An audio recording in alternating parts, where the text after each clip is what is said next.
iimbandi zomxhentso, umngqungqo neengoma zesintu ngaphakathi kwiholo iMasakhisane, nto leyo ebonakalise ukuzingca kwesizwe samaChwama njengoko siqhubeka nohambo lokuvumbulula imvelaphi yaso.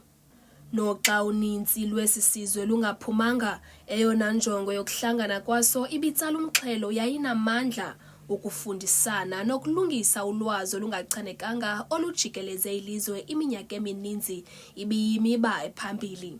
Phakathi kwabo bebexhobisana lo msitho nguNkosi uXolelani Hlalebhungeni Nyamla.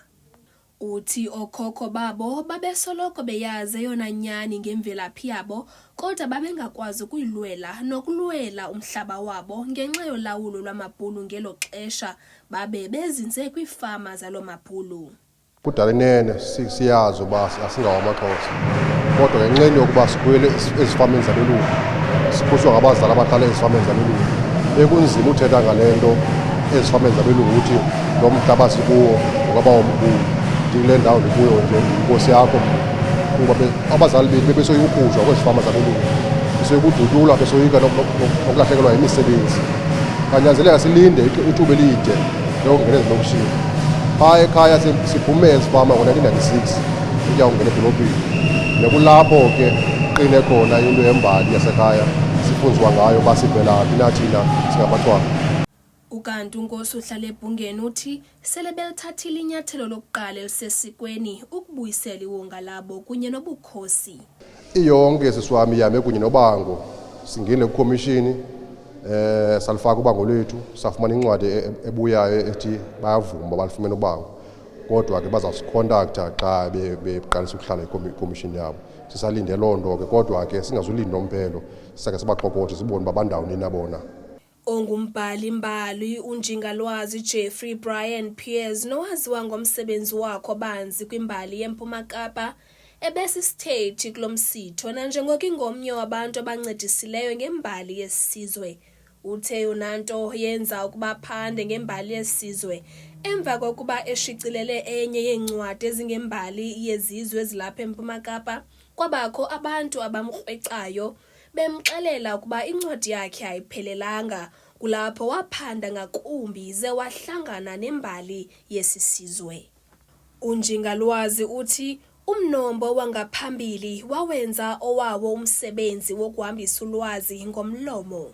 Rectify a wrong, because we all know that amaXhwama are an indigenous people of this country, and other indigenous nations, Izizwe, have got what is rightfully theirs. And I think that because the white writers paid no attention to Oxhwama, they got overlooked.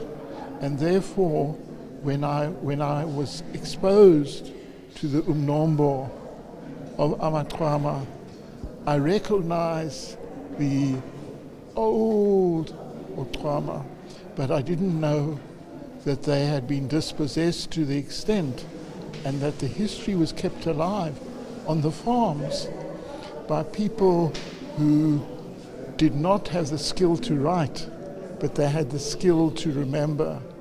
So I was very much excited because I've written books and yet there's no mention of amaXhwama.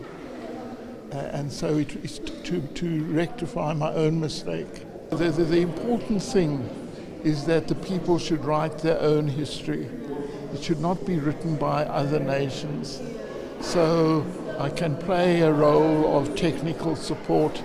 Yes, I'm busy with my own book, House of Parlo, to fill some of the mistakes and the gaps. So it will be just 1 or 2 sentences, but I hope that when the time comes, Oxhwama will write their own history and I can be a technical support. Le ndibano ibingeyokuqala yayesizwe sithi siza kuyibamba nyaka nonyaka le ndibano kuya phambili de babe baqatshelwa njengezinye izizwe. Kwindaba ze-MPK TV, ndingusisipho Mdiki, ndiseBhayi.